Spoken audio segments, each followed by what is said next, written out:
At the beginning of the year, every time the schedule comes out, the first team we mark is Toronto. And I don't think it's ever for the team, it's always for the city. I just knew I needed a fresh start somewhere where guys played hard and they listened. Welcome to Basketball Island. The tension was short-lived. Brandon Ingram is officially signed with the Raptors. The win now window is now. Chris Hine, he's not with us today. I'm Wes, your host. You know Hambone, you know Fab, but by popular demand, good job, guys. You got him back. Jevohn, the show Shepherd. The show, baby. Back Show into must the go on. house here. You got to clap for me. No clap, for me. no clap, Thank no you. clap Thank today. you. All right. I'm so sorry. Well, as mentioned, guys, look, we got to start off. The dust has settled on the trade deadline. We got to give the state of the Raptors addressed here. So let's go right at it.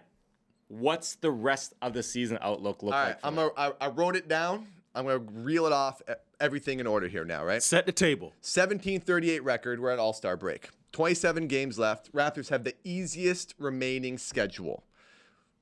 That's scary. If you're on team fan, Yes, yeah. that's not something you want to hear. Washington, Portland, Washington. Oh, man. So they got the fifth worst record in the NBA. They're 3.5 games back of Brooklyn for sixth worst, but they're 2.5 ahead of Charlotte for fourth worst. So you want to be in that bottom four land. They're not quite there yet, right? They're fifth last, so you're not really in the vying in that spot to get that top pick. The percentages are not really in your favor for that comparative to the other teams that are below you. And to your point, 9 games left against Washington, 3, Utah, 2, Charlotte, 2, Brooklyn, 2. So with all this said, losing is imperative. And I think, to me, I'm hearing a lot of good things from the Raptors. I'm hearing good stuff from Bobby Webster after they acquired Brandon Ingram, saying this is going to be a rebuild year. They're looking to get younger guys. They're putting their scouting hats back on. I think that should be the direction, and I think you need to pull some strings. Who plays what games? We're not vying for wins here, especially against those opponents that you need to lose. I think it's important to point out, he explicitly said it in his press conference. Our number one focus from this point on is the draft. Yes. That is literally priority one for them.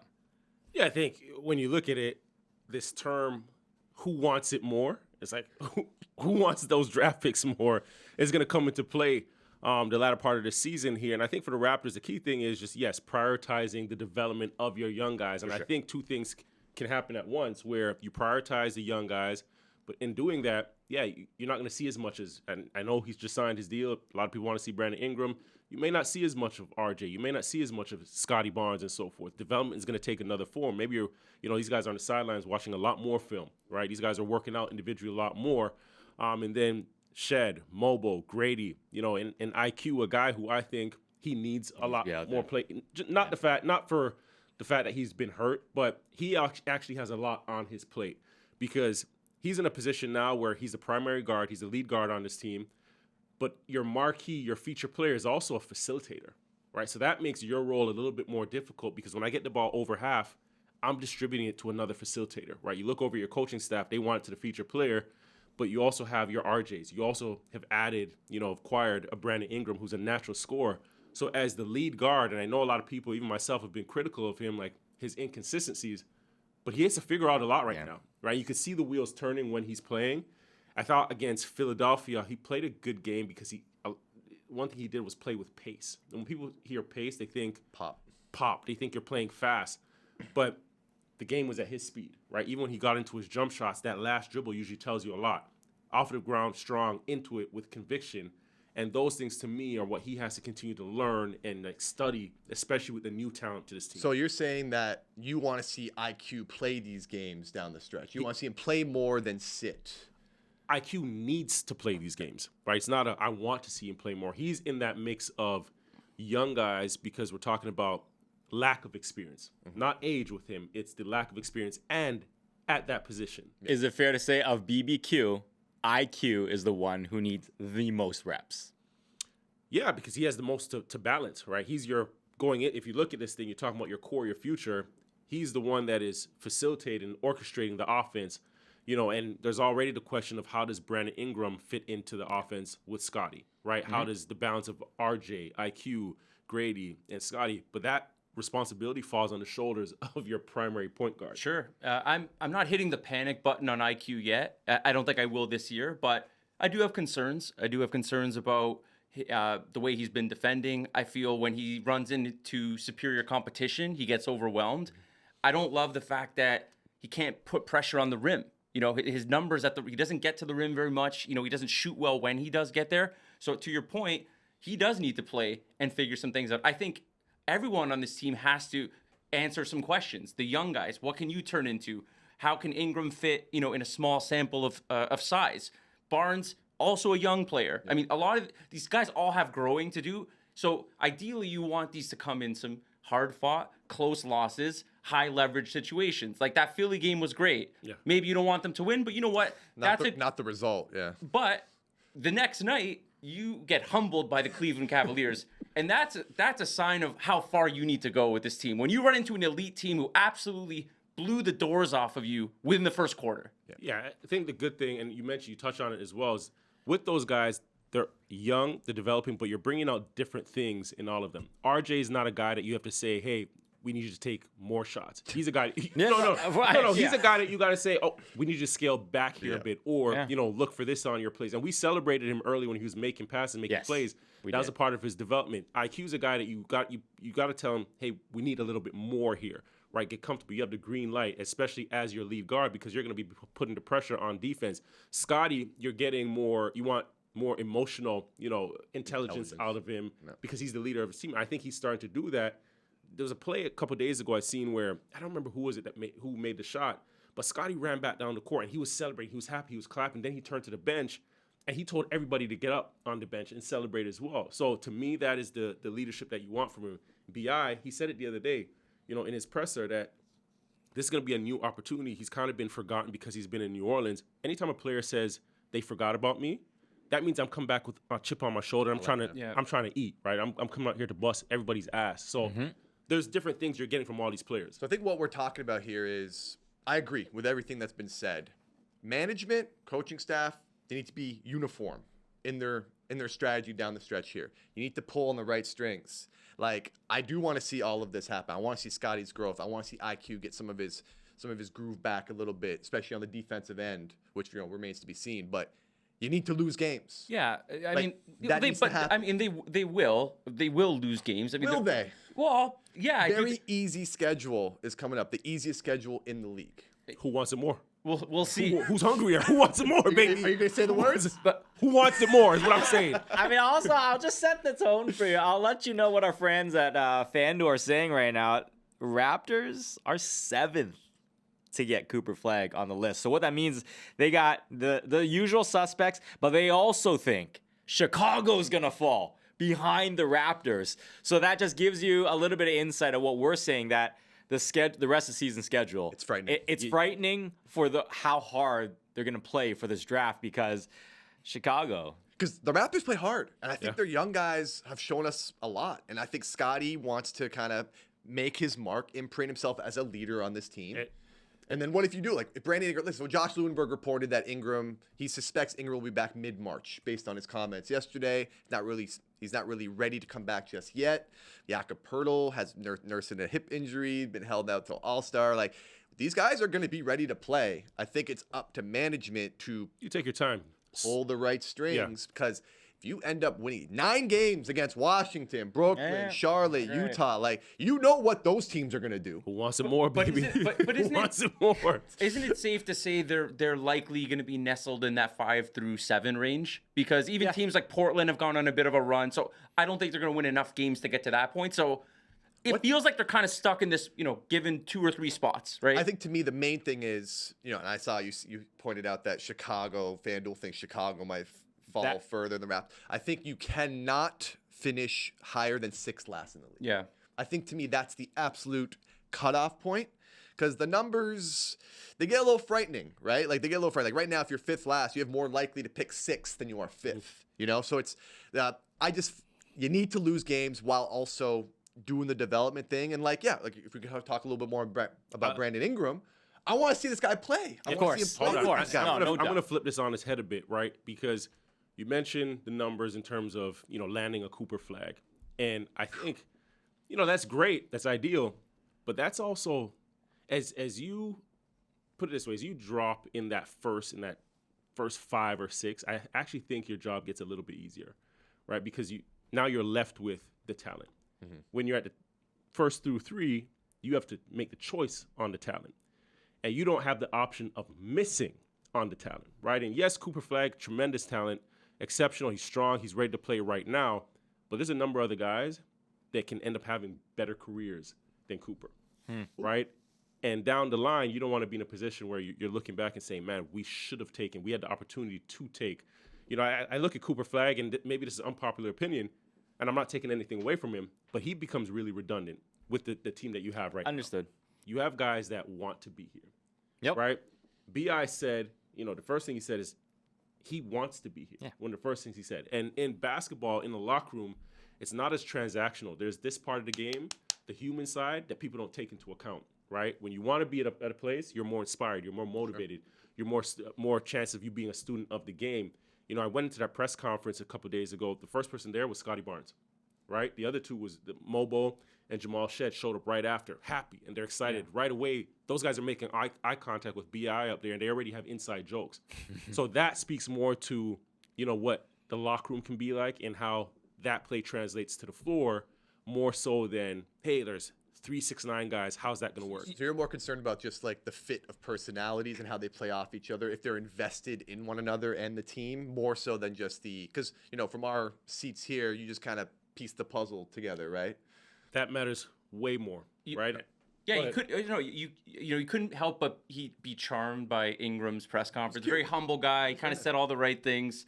Came in very good vibes, right? Country boy. He's country. North Carolina, he's country. Yeah, he wanted to be here. And I think there's reasons for optimism, but, I will play bad cop a little bit here. We're talking about a guy who, listen, the Pelicans didn't really want him anymore. So you're talking about a guy in his 9th season. He hasn't really impacted winning anywhere yet. Now, obviously, he started on a Lakers team that was bad. He got traded from there. Pelicans, you can make the argument, very unlucky. Yeah. Zion hasn't been available. A lot of bad breaks for them. I think over the course of his career, he hasn't been a super good defender. He hasn't really done a lot off the ball.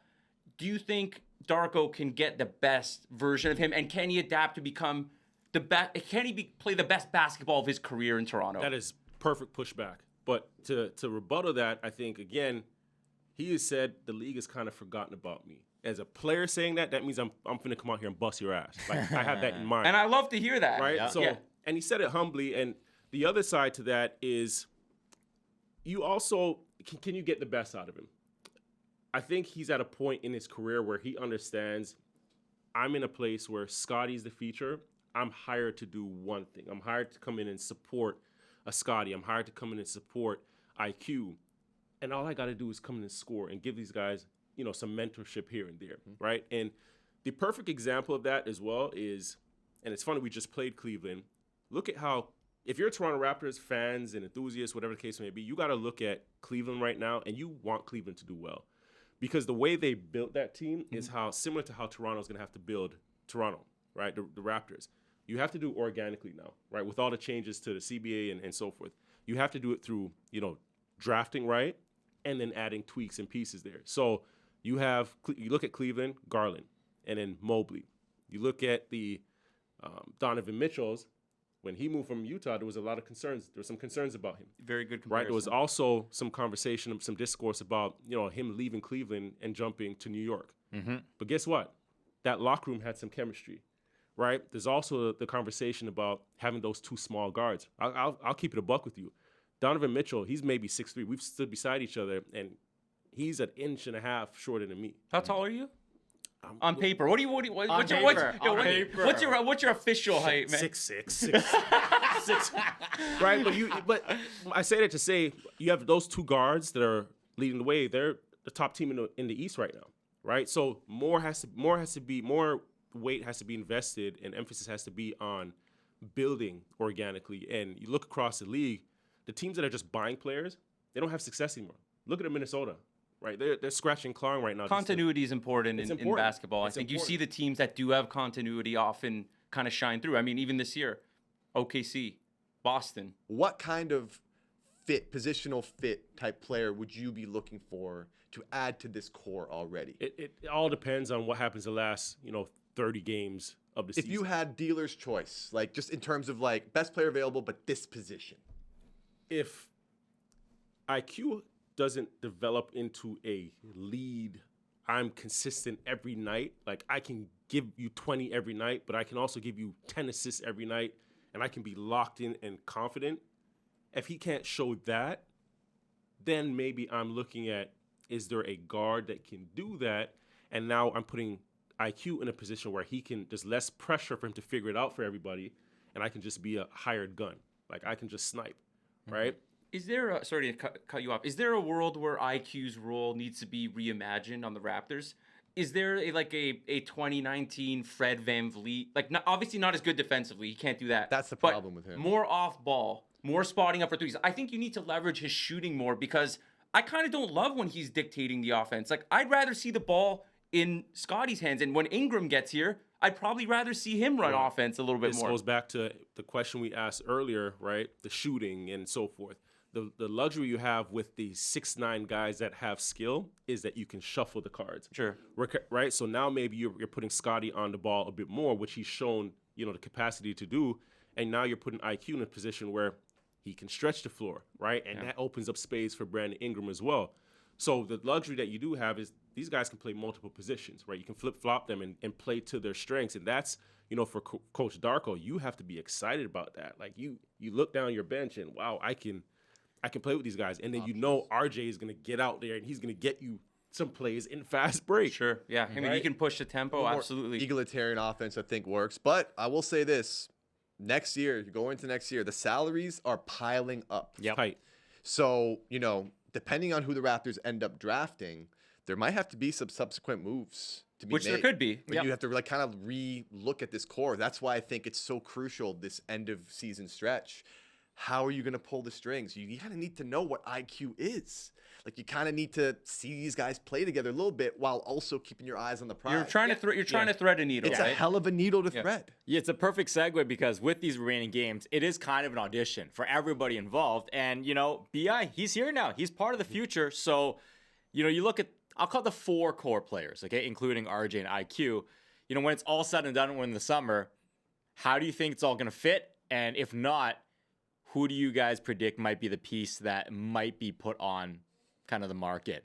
The draft, I think the draft is going to determine a lot of who you think might be expendable going forward. So if you're looking at this core, I think you probably have the offensive talent to be a good to potentially very good offensive team. I still have concerns about the defensive makeup of the team. Same. You have Scotty Barnes, you have, Mobo, Shed might be plus defenders. I don't see Ingram, we'll see. Jakob Poeltl has been at times, he's not an imposing center at this point. He kind of gets bullied around by more athletic, stronger guys. So, Bobby and Masai, they better be betting on a very good offense because I don't think this team's grading out as a top half defense. Right? Like they might be a bottom third defense next year, right? Which you won't be able to win with. Well, look at it 2 ways, right? A good defense starts from a good offense. Sure. Yeah. Right? So if you're more efficient on the offensive end of the floor, now you're not in defensive transition. You're taking the ball out of the hoop, and your opposing team is setting up, and now you're setting up your half-court defense, right? You've already taken away 10 points right there. So the start to a good defense is always going to be the offensive end of the floor, and putting the basketball through the hoop, which I think they got better at.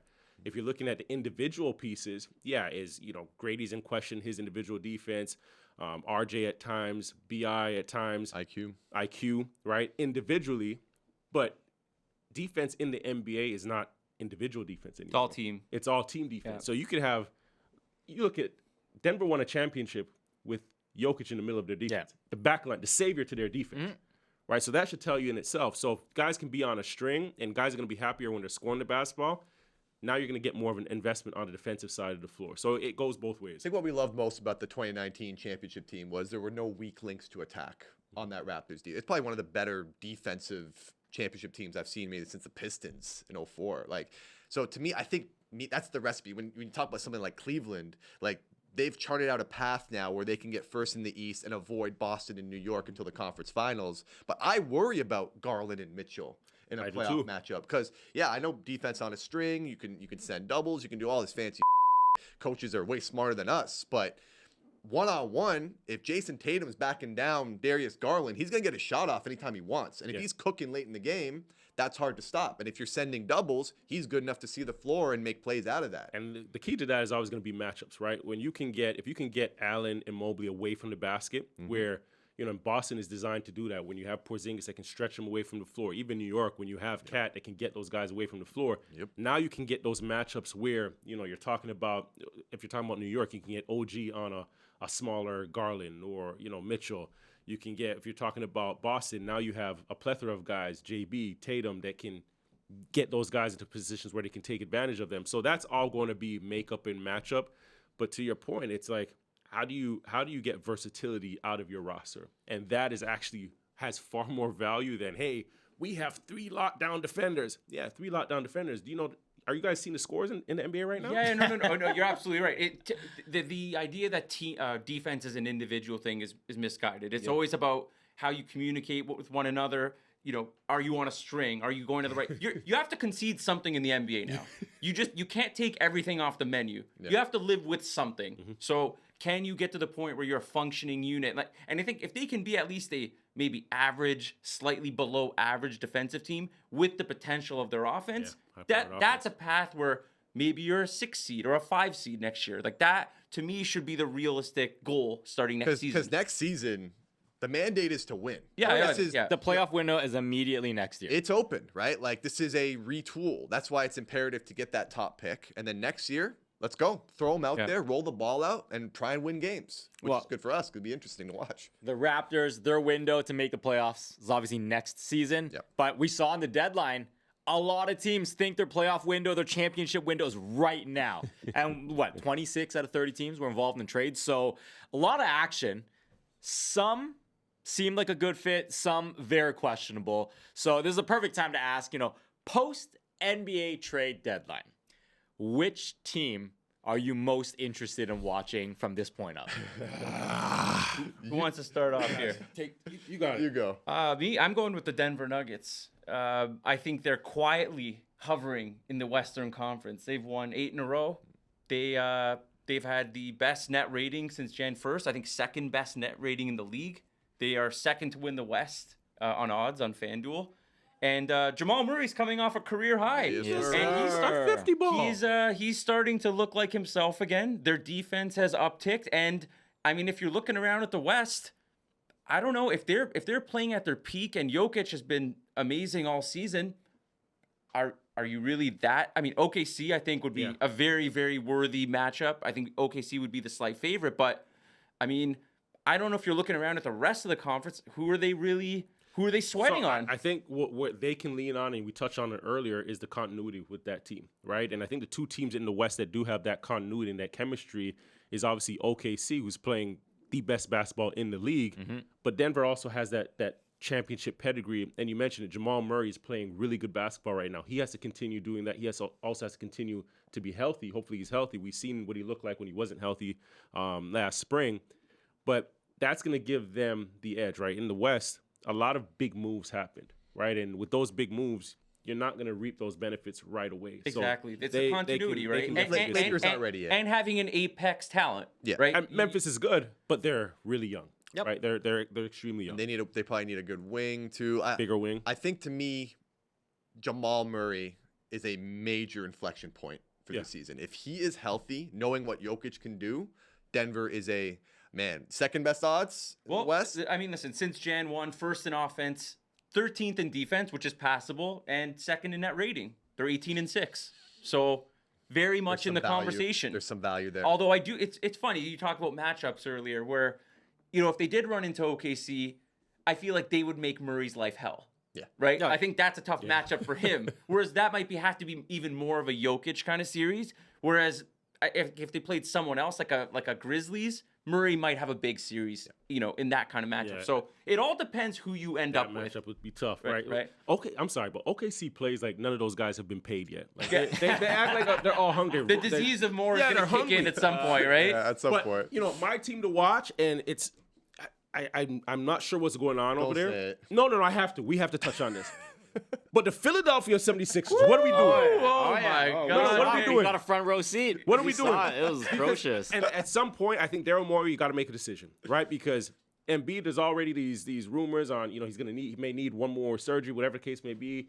Then he's not healthy, right? And he's playing. He looks decent. But the fact that just a couple years ago, we're talking about this team as like one of the premier teams in the league, they look like a shell of what they used to. Oh, they came into the season expected to be a contender. They signed Paul George. So I'm going to touch on that too, right? They look like five guys that just met each other coming off of the bus when they play. Yeah. Right, and that is scary. Like there's Well, they can't rebound. I mean, even with Embiid on the court, they cannot rebound. They don't look athletic. No. They don't. They look like they're playing a half a gear behind other teams. There's something missing. well Yeah. for me. Well, it size. is- They lack size also. Their front court is very thin. For me, it is you pay Paul George, and I'm not taking anything away from him. You pay him for what he's done in his career. But if I'm an owner, I'm not paying guys that are mid-30s, that are approaching mid-30s, because the game is so spry. These guys are so young. It's hard to emulate the hunger of a 21-year-old, 22-year-old, 23-year-old that hasn't accomplished anything in this league. Paul George has made just shy of $400 million, right?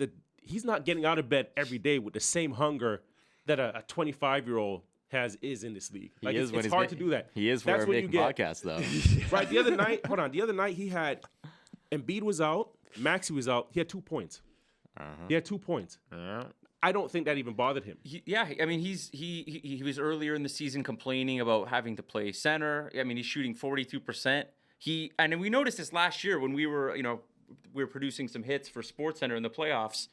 We're like, this guy can't turn the corner. It was just like he has to almost lean into this really 3-and-D at this point, but he's not really inspiring a ton of fear into guys. That's not his fault, right?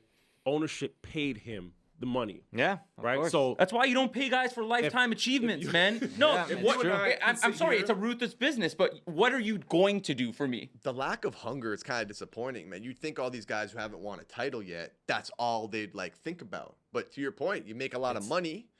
Maybe the goals are different for them, which is extremely disappointing. It's not disappointing. It's the reality. It's like human nature, right? I think when you're talking about guys that have been paid handsomely over their career and they still have that hunger, that's what separates the Kobes, the LeBrons, right? The Jordans. When didn't matter how much money they made, they still played at an elite level like they had never seen a penny. Yeah. Right. That's the difference maker. That creates that gap. I think there's more on the side of, hey, I'm in my 7th, 8th, 10th year. I've made 100, 200, 300 mil.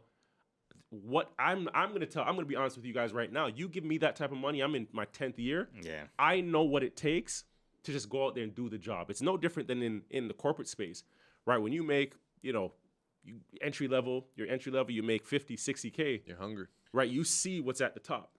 As soon as you get to that 6-figure mark and you know what it takes to just keep that job, you naturally keep it. Just keep it. There's no more. Yeah. Just to wrap on Philly, what is the optimal outcome for Embiid and the Sixers? Like, what's the best case scenario for Embiid and the Sixers right now? How does this end? They sneak in, win a round? What's the ceiling for this team now? So for this season, it's get into the playoffs and see what you can do. If you can cause a ruckus, although they are currently tied with Brooklyn. I mean, as that's of taping for 6 left. It's a dark, Amazing. that's a It's dark amazing. timeline, man. I'm the complete opposite, a stark contrast of what you guys. For me, if I'm Philly, I'm shutting it down. Yeah, exactly. but you're wasting a year. But you're not even You've that. already You're wasted tied. a year. You're tied to Embiid for 3 more years. His health is imperative. Yeah. Right. So if I'm shutting it down, maybe I have a chance of getting him healthy, getting a draft pick, getting younger, and adding some youth to this team. But if I'm scratching and clawing, trying to make a playoff push with this team that is 70% healthy, there's no chemistry, no continuity, and I lose out on a pick, I'm in no man's land. It's crazy that he may have one of the most untradeable contracts in the league right now. I don't know how many teams would bite on that if Long offered. term, you need Embiid to be healthy to have any shot. I'll just say, talking about really short window post trade deadline, Warriors got very little time. They have very little time, and Steph and Dre, they've said it to themselves, this is their last dance. So, of all players they could inject, I think Jimmy is the type of win now type of player that can get in there and make an impact. This is one of the most impactful two-way players. He's probably one of the least chemistry building needing players too, to just figure it out right away. If they can stay healthy, I think they can be a problem. But I just think the ship's already sailed for them, and it's kind of crazy that they made it play like this. That's my honest feeling. They had to though. I know. Yeah, you I know. You kind of put yourself You owe in it a to corner. Steph. You owe it to Steph Steph, to try, You owe but it to him, this, yeah. but it's also all for naught. it's something they should have explored earlier. Like, Yeah. they were panicking at the deadline, need to get somebody. Well, where have you been for the last 2 years? I mean, why are you now thinking this is the time to make a move? Like, Yeah. Curry's only gotten older, Yeah. right? I mean, after they won that title in 2022, like, you should have been trying to load up even more, because that title, let's be real, Curry put them on his back. That was not a vintage Golden State I thought team. these were light years ahead, man. No. That's what I was told. I was sold that. I'll say this: like, I gotta take some accountability because I questioned nice. the fit. Leave me alone. Leave me alone. I questioned the fit of Jimmy Butler in Golden State. Yeah. And I think Steve Kerr's done a really good job of, implementing him and infusing him into their systems, right? My question initially was, or my concern initially was, how is Jimmy gonna fit in their spacing, right? Because you now without Shooter, you're gonna have Steph on the ball a bit more, and a non-shooter in Jimmy, on the opposite side of the floor, wherever he's gonna be. But Steve's done a great job of turning Jimmy into a screener with Steph, right? And now you're forcing the defense to make more decisions. And as Jimmy's rolling, like, he's not popping, but he's rolling. Now when he rolls, he's rolling to the little pocket there, and he's right there to make decisions, whether he's the one kicking out to, or getting Draymond the basketball in the dunk, or he's kicking out to the weak side as a shooter, and then now you have Steph free to make shots and make plays. So Definitely making his life easier, making his life easier by turning Jimmy into a facilitator, which he's good after at. being a I mean, screener. We have a short memory, man. Jimmy carried the Miami Heat to the finals, like literally, like 2 years ago. I know, but 2 years is a significant amount of time when you're talking about a player in his 30s. I think Jimmy is just. Sorry to tell you, brother, he's 36. It's what have you done for me now? It's I true. understand all that. But I think this guy's just an alpha, man. I think he takes care of his body. One of the hardest workers in the league. A very persnickety attitude, and if he doesn't like a place, he'll force his way out. I see you looking. Will force his way out. Brother. But listen, you guys. Brother, It's well documented. I'm a Jimmy taking fan. care of his Do body. you think they I'm a could? Jimmy Father fan. Time is undefeated. He's 36. I Hold on. I understand. Do you think I they understand. could give OKC a run in round one? Yes. I think Yeah. if I'm OKC, I would be afraid. It would be a I great would. series. I do not. I I would would not. be a little afraid. Yeah, That's been a tough is matchup that. for I think OKC. that's kind of a nightmare 8 seed for Yeah. OKC. Who would want that? And the Warriors have played them tough all year without Jimmy. It's going to be very interesting. I mean, it's going to be awesome. I think these playoffs are going to be awesome. So you were talking about Paul George not wanting the hunger. Like Jimmy hasn't won the title either, but I see hunger from Jimmy. I think Jimmy just wired that way. So I think it really does come down to I the don't. player. I don't put Paul George on the Jimmy level. No, No, I no, don't. no, I just no. don't. In Yeah. terms of an older player who's made a lot of money, who I think Jimmy still wants it, but I think he wants it his way. It's got to be Like, his their, way. their brand of basketball is different. I think Jimmy is also a player, when he steps on the court, like, players fear Jimmy. As Like, they should. I don't want to play against Jimmy Butler. Now Golden State Warriors have two of those guys. You don't want to play against Jimmy, and you don't want to play against Draymond, right? And as their teammates in the locker room, they're going to demand more out of their guys. I expect that too. Right? You love them as teammates because you know what? Let's look at it from both sides. You either love them as teammates or you hate them as teammates because they're actually going to challenge you. Oh yeah. Right? So you better be ready to bring it every day, every night. Yep. All right. Me? Mine's gonna be boring. Go. And that's exactly the quote that was used by Brad Stevens about the trade deadline. I think Boston's just waiting. I think they're laying dormant. I don't think they need to do anything.